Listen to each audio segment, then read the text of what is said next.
السلام عليكم ورحمة الله وبركاته. كلنتي wanaagsan asxaabay meel kasto naga daawareysaan ku soo dhawaada barnaamijkeena labaad. maanta waa maalinimo axada taariikhduna ay ku beegan tahay 9 bisha Agosto sanadka 2026.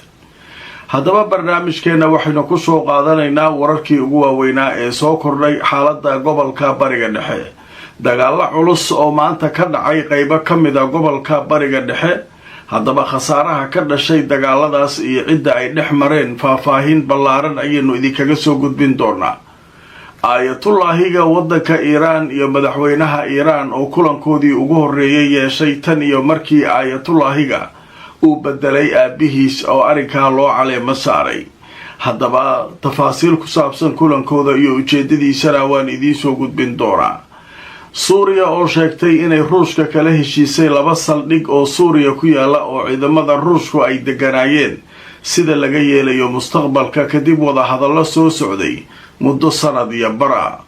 wararkaas ayaynu ku soo qaadanaynaa barnaamijkeena labaad. intaynu ku jirnana wixii soo kordho waan idinla socodsiin doonaa. kulanti wanaagsan asxaabay meel kastoo naga daawanaysaan ku soo dhawaada mar kale iyo mid ka mid a barnaamijyadaan ay kugu talagalnay. barnaamijkan waa barnaamijkeenii labaad maanta oo axada aan idiin soo gudbinayo. taariikhduna waa 9 bisha 8 2026. haddaba barnaamijka waxaynu ku soo qaadanaynaa wararkii ugu waaweynaa ee soo kordhay xaaladda gobolka Bariga Dhexe. ugu horreyn waxaynu ku bilaabaynaa dagaallo aad u culus oo maanta ka dhacay qaybo ka mid ah gobolka Bariga Dhexe. dagaaladan ayaa la sheegay inay dhex marayaan ciidanka xuutiyiinta iyo ciidamada dowladda Yemen ee Sacuudiga gacanta ka helaya. haddaba barnaamijkaygii ugu horreeyay maanta waxaynu ku soo qaadanay xuutiga oo weeraro ku qaaday Sacuudiga isla markaana gubay meelo ay lahayd shirkadda Aramco oo sifaynta batroolka markii diyaarado droonisa ay ku garaaceen. haddaba warbixintaasu markay soo baxday ciidamadii Yemeniyiinta ee taageerada ka helaya Sacuudiga ayaa iyaguna waxay bilaabeen inay weeraraan xuutigii marka waa xanaaqay wixii dhacay marka arag. haddaba marka aragtay soo wararkii ugu dambeeyay Al Jazeera ayaa goordhow qortay xuutiyiinta waxay sameeyeen howlgallo ballaaran oo markaa aad u halis badan. kanaalka la yiraahdo Saba ee Yemen laga leeyahay ayaa sheegay in xuutigu uu qaaday ugu yaraan 20 weerar oo loo isticmaalay diyaaradaha droniska isagoo weerarka ku qaaday qaar ka mid ah dekedaha hoostaga ee dowladda Yemen. waxaana la sheegay inuu si toos ah u beegsanayay meelaha muhiimka ah sida la sheegay goobaha halbowlayaasha bulshada. haddaba wararkii ugu dambeeyay waxay sheegayaan afhayeenka militariga kooxda xuutiyiinta Yaxya Sariic ayaa isagu waxa uu sheegay inay weeraro ku qaadeen goobo ay ku sugnaayeen waxa uu ku tilmaamay ciidamo isu yimid oo Sacuudiyana iyo makhaasino hubka lagu kaydinayay iyagoo markaa isticmaalay sawaariikhda nooca loo yaqaano plastiga iyo diyaaradaha droniska inay markaa ku garaaceen halkaas oo dhibaato gaarsiiyeen. marka xuutiga wuxuu sheeganayaa meelaha ay duqeeyeen inay military Sacuudiya joogeen waa gudaha Yemen makhaasino huba garaaceen waxaasoo dhan inay baabi'iyeen iyagoo isticmaalaya gantaalo plastiga iyo weliba drones. haddaba marka dowladda Yemen ayaa iyaduna ka hadashay khasaaraha ka dhashay weerarka xuutigu soo qaaday goordhaweyd iyo meesha la beegsaday iyo waxa ay ahayd. haddaba mar kale Al Jazeera waxay leedahay 7 qof ayaa ku dhintay inta la og yahay 35 kalena way ku dhaawacmeen dagaal maanta oo axada ka dhacay kadib markii la soo weeraray dekada la yiraahdo Al Makha oo xuutiyiintu ay halkaa weerar ku soo qaadeen. haddaba dekedan waxay ka tirsan tahay gobolka la yiraahdo Taas waxaana uu u dhow yahay marinbiyoodka Bab al Mandab oo ku yaala galbeedka waddanka Yemen. haddaba wararkii ugu dambeeyay waxay sheegayaan ciidamada Yemeniyiinta inay markaasi ku eedeeyeen xuutiga oo ah koox ay taageerto Iiraan inay duqeymahooda si xad la'aana ugu garaaceen goobaha dadka rayidku ay deganaayeen ee magaalooyinka Makha la yiraahdo waxayna isticmaalayeen sawaariikh iyo diyaarado dronis ah waxaa sidoo kale la sheegay inay markaasi garaaceen goobo ay xukuumadda yeman lahayd sida halka lagu eego dadka soo galowtiga ah iyo weliba sharciyada meesha ay ka qaataan. way marka xuutigu wuxuu noo sheegay dagaalka uu qaaday inuu ku qaaday ciidanka yeman iyo sacuudiyaan meel ay wada joogaan makhaasiinna hub waxaasaa la sheegay. dowladda yemanna bilcagsi waaye waxay leedahay nimankan waxay duqaynayaan goobaha dadka rayidku ay degan yihiin weliba ku badan yihiin meelaha dadka rayidku dhooban yihiinay garaaceen gantaaley ku dhufteen droonse ku dhufteen meel kastay garaaceen xataa meelihii dadka soo galowga ay joogeen iyo wixii oo dhanaa la garaacay deked dadkao dhan ay ka isticmaalayeen oo makhan la yidhaahday garaaceen gobolka tacis ayay garaaceen oo ku dhow meesha baabalmandab meela badanay garaaceen alle. marka dowladdu waxay ku eedeynaysaa xuutigu inuu dad rayda laayay. xuutiguna wuxuu leeyahay rayd ma lahaynay sacuudi iyo yeman annaga weeraro noo soo maleegayay ayaanu nagta ka saarnay oo aan garaacnay. marka dagaalada culus ayaa halkaa ka dhacay. dagaalkaasuna wuxuu ahaa midkii ugu cuslaa ee muddooyinkan dhex mara xuutiga iyo dowladda yeman ee sacuudiga gacanta uu siiyo. haddaba wararkaas ayaa iyaguna soo kordhay iyadoo sacuudiga uu wado qabanqaabada bishan bartamaheeda agosto inuu qabto shirkii ugu horreeyey ay isku imaanayaan xulafada isbahaysiga badda ee uu sacuudigu sameeyey si looga hortago xuutigana waatay maanta duqeeyeen. barnaamijkii hore ayaad ku daawan kartaa haddaada daawan inay duqeeyeen goobo muhiima oo shidaalka sacuudigu leeyahy. marka wararkaas waxay ahaayeen dagaaladii ugu waaweynaa ee dhacay saacadihii lasoo dhaafay. dhanka kale waxaa leeyahay kulankii ugu horreeyey ayaa waxaa isugu yimid mujtaba khamenei iyo weliba madaxweynaha iiraan mascuud bashkiyan. haddaba aayatullaahi madaxweynaha mabaysa arki jirinaa lagu leeyahay iiraan tan iyo markii aayatullaahiga cusub ninkan loo magacaabay wuuna dhaawacnaa waa la qarinayay meeluu ku jiro ciduu la kulmi jiray ma jirin.